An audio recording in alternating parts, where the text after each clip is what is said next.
My topic is cheery. It's death and the afterlife. I don't think I need to explain to you the problem of death. It's we don't want to do it, or at least we don't want to be there when it happens, as someone once said.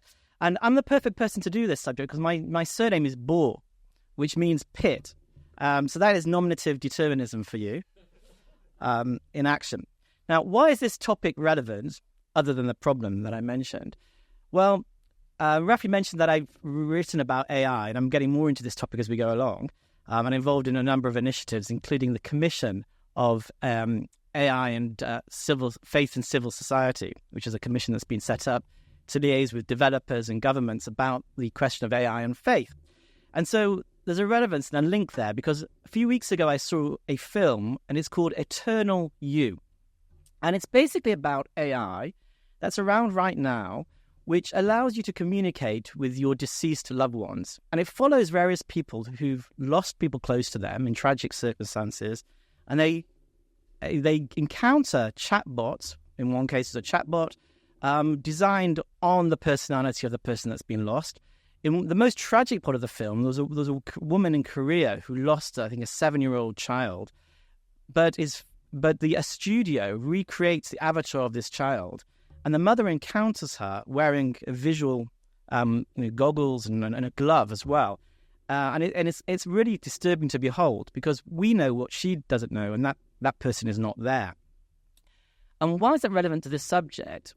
Well, a lot of this comes about as because of a loss of religion, particularly in Western society, and therefore we need to search for ways to replace religion. And religion sees death as being very meaningful and being a mystery, and a way also to connect with the divine. Whereas often within the technological world, death is seen as a problem that can be fixed, and therefore lacking in meaning. And in fact, in this film, AI technologists were being interviewed, and they were saying, look, this is a problem. We shouldn't just roll over and take death for granted. We need to try and stop this. And so it's very poignant. In fact, in the film I saw, there was a question and answer with Hans Block, the director, and he mentioned this particular point. So it's very, very interesting, I thought. So what I hope my article does is reminds us of what we used to think about death, and to recover in some way the meaning behind death, and to help us come up with some richer theologies than those embraced by developers of AI and users of AI indeed. And to demonstrate this, what I'm going to do is not going to give you a complete survey of my article, but I'm going to focus on a handful of ideas which actually link up. Really, there's one big idea, which hopefully gives us a little bit of hope in the face of death. But before I deal with that, let me just tell you a little bit about some of the challenges I've faced when writing this article. So the first challenge is that death is a very large topic, and it appears everywhere. I mean, think about, the Bereshit Genesis, Adam and Eve eat from the fruit of the tree, and death ensues. You have death as a punishment for sins. You have a little bit of mention of the afterlife, but not very much. I'll come back to that. It's everywhere. So it's very hard to really piece together all these different strands, and particularly when you're looking at such a large history.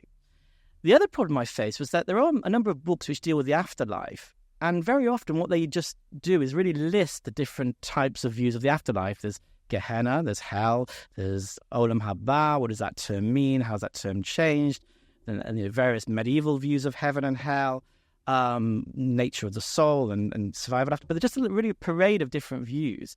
And again, it's all quite inconsistent and hard to really link everything together. The other issue is that this is a particular area that's very, very heavily influenced by the cultures where Jews have lived and the philosophies that Jewish thinkers encounter. And so it's one aspect of this is that it's very dependent on one's view of the afterlife, particularly on how you view the self, the person, the soul. So it links to that whole other area, the soul. Who are we? What are we? Now, if in cultures where you have a very dualistic view, perhaps in certain Greek cultures, there's a body and there's a soul, then the person holding that view is more likely to think of the afterlife as being something existent apart from the body. That's not always been the case. There have been traditions where the body and soul are not seen as being separate. And people who take that view, and we're likely to see the body and soul as being intimately connected, and they can't really survive without one another. And therefore, resurrection, the idea of resurrection, comes to the fore in that context. But as I say, often very heavily influenced by the cultures and societies that Jews were living in. And the final issue is one which has actually been touched upon already, and this is the issue of history versus theology, or philosophy versus theology. My background was an intellectual history, very interested in the formation of ideas and how they change over time. But on the other hand, I have a kind of strong, particularly recently, a strong pull towards theology, and I did smicha recently, which makes me very much on the inside. And actually it was a challenge, but also something I welcome, was the ability to try and work, looking externally, trying to look objectively, but also trying to look at this all from the inside. And so with that, let me come back to my original promise, and that is to give you this big idea, rather than just dealing with everything about the afterlife and death. So I'm going to start off by setting up a problem, a conundrum. And this is very well known, and that is, and I've mentioned it already, that the Torah itself, the Pentateuch, the 5 books of Moshe, does not really deal with the idea of an afterlife. You have mention of Sheol, right? But, what's that? Very little detail what it is, this place that people go to after death. And scholars have debated why this is. What is it about? Is it, perhaps some people have suggested, more apologetic approaches suggest, well, it's actually there, because often you have this phrase, someone dies, Avram dies, and he's gathered to his people. Gathered to his people means he goes to some place where all his people are, i.e. his ancestors, so there is an afterlife there. A little bit apologetic. Some people say, well, actually, the Torah just is really anti the idea of ancestor worship, which is very prevalent in the period, in the ancient world. And actually, the biblical approach is really to say, look, there's a very strong divide between the living and the dead, and really the living are on their own. And yes, we try and live in the footsteps of our ancestors and we follow their paths.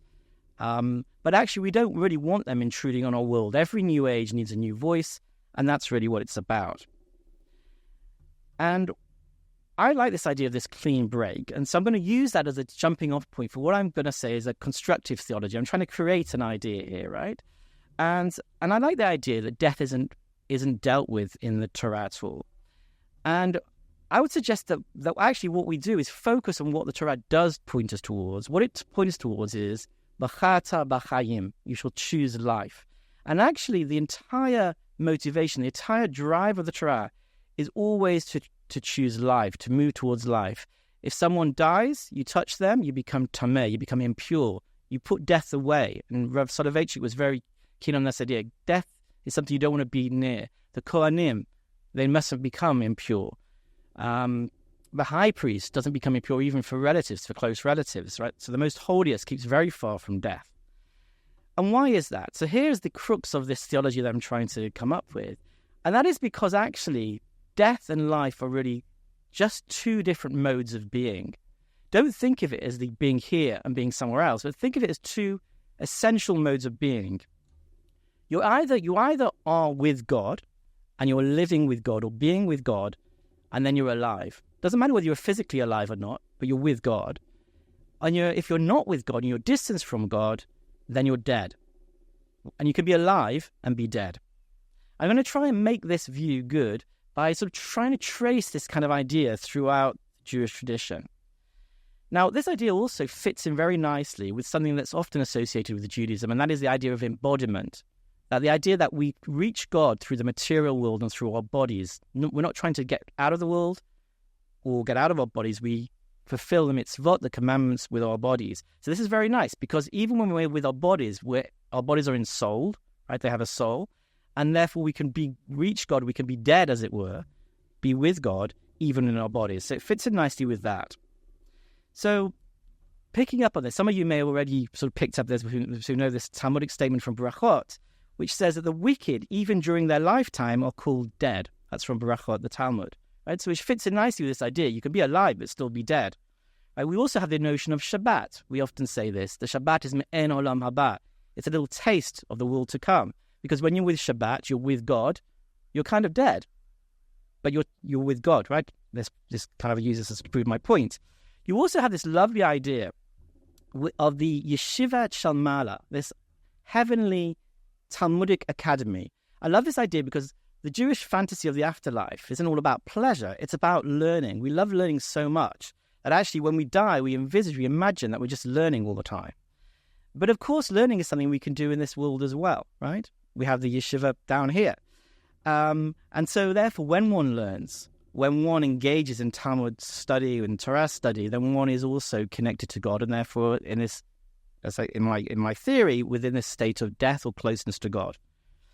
You also have this idea, and in a number of places in the Talmud, which Michael Fishbane, the scholar, deals with and grapples with in his book called The Kiss of God, where he traces this idea throughout Jewish history, and particularly in the medieval Jewish philosophy.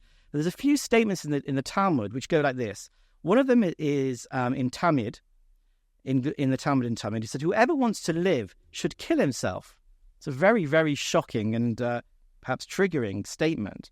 There's another similar statement in the Talmud of Gittin, that the Torah is realized only by one who kills himself. Now, of course, the rabbis say, well, that's really out of the question. That's not what people are meant to do.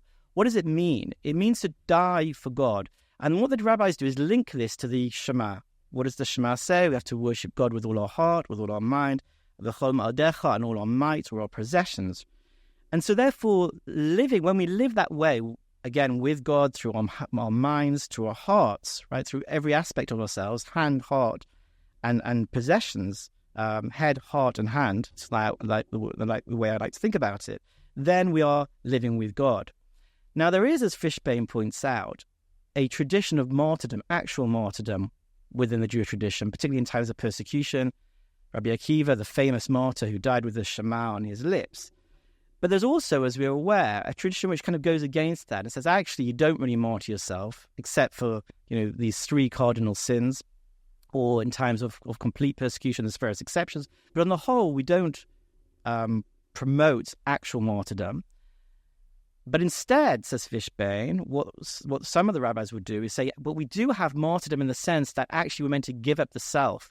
We're meant to destroy the ego, bitul hayesh, this destruction of the self in the face of God. And again, this is a kind of death which we can experience when we throw ourselves into doing acts of kindness, and we throw ourselves into doing mitzvot and learning.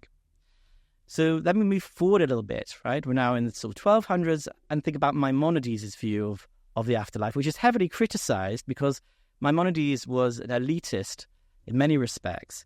And for him, the afterlife is purely intellectual.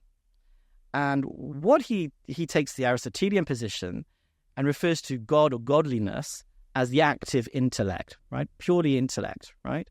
When we shape our intellect, and when we learn about the world, or when we learn the Torah, we connect our intellects with the active intellect, with a capital A, capital I. And therefore, once our body fades and disappears and disintegrates and dies, what we're left with is our connection to the active intellect. So in other words, all that's left to us is this connection to this intellectual oneness. Now, it's criticized because what that would mean is actually most people, perhaps all of us, actually can't ever really reach this, because we're never going to reach a level of intellectual achievement necessary to link ourselves to the active intellect. So there's a problem there. But in theory, one could achieve that in this world. So again, it fits in with my theory, and it fits in with an idea of this yeshiva shel mala and yeshiva shel mata, this Talmudic academy above and below. Another point that Maimonides touches upon, which really jumps out at me for things I'm going to say later on, is the notion of love and passionate love, which he kind of links to the Shira Shirim. And he says this in his Mishnah Torah, in Hilchat Teshuvah, when he's dealing with the laws of repentance. He says, the love of God should possess the heart of his lovers who think about it constantly. So yes, there's an intellectual attachment, but actually Maimonides also, at least in this place, talks about this passionate love of God, which comes about through the intellect, through knowing God, through knowing nature, understanding physics, metaphysics, and everything. Okay, let's move it forward. I've been dealing with the philosophical tradition, moving really into the Kabbalistic tradition. The Ari, the Kabbalist, Rabbi Dr Bor, 1534 to 1572, has this idea of kavanot in these intentions, or these statements which one meditates upon. And he has kavanot for particular activities. So there's one for the Shema, for example, and there's another one for nefilat kapayim, which means falling down on your arm. Now, we do this during the week after in Shachrit, at the end of Shachrit, you say this prayer about and put your hand down, or a mincha time, right? Most weekdays. What's this about for the Ari? It's also a reenactment of dying. So it's not just a matter of being so, I'm so sorry for what I've done, but it's actually a falling away of the physicality. His kavanot are about essentially, again, bitul hayesh, the nullification of the self, and going through almost reenacting death. And actually, if one thinks about this psychologically, it's very interesting. It's almost as if one way to deal with the fear of death is almost to act it out while you're alive. And so there's this other aspect in this, I see in this at least. I see I've got quite a bit of time left, haven't I think? But I've only got a few more minutes left. You'll be glad to know. So interestingly as well, in terms of embodiment, there's a scholar whose work I found particularly interesting called Ish Shalom, who writes this about the Ari. Because one of the big questions, of course, is how the body relates to the soul. And what Ish Shalom sees in this Kabbalistic literature is actually a kind of process of spiritualizing the body, as well as a process of materializing the soul.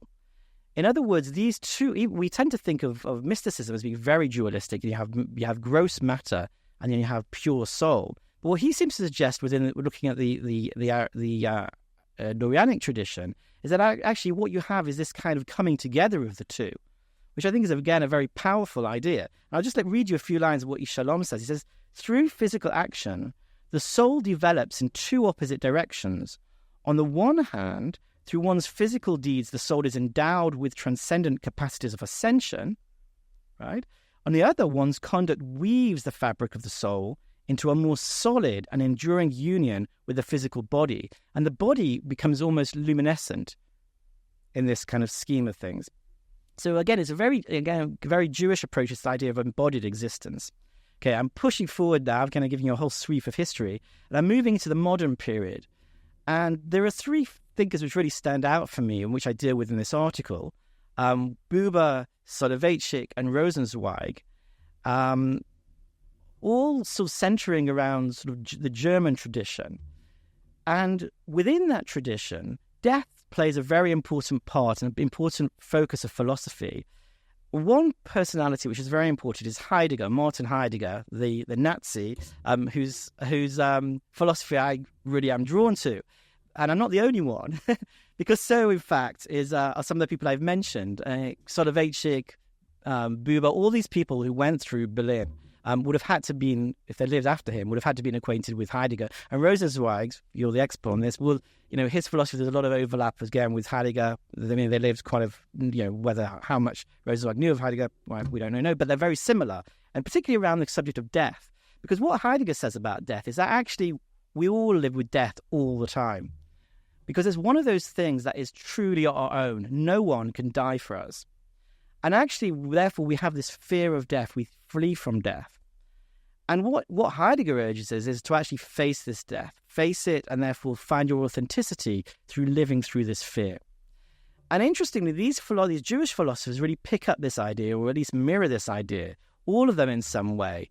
They entreat us really not to run, not to flee from death, although let's say Soloveitchik and halachically says you put death aside, but on a theological level, he'd say you have to realize and embrace the fact you're going to die, and you come through that.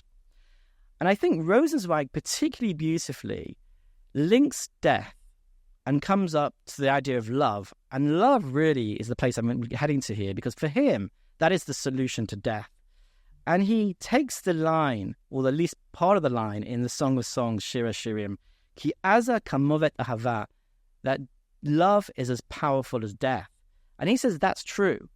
And he says, in fact, Shir HaShirim is not, as we often think, an analogy of love. In other words, our love to God is like an analogy of love to another person, but actually what he would call a homology, right? It's much more intimate. It's a correspondence. It's relational. So Mendes Floor, the scholar, he has written about Rosenzweig. There was a very interesting article about Rosenzweig's view of this and love.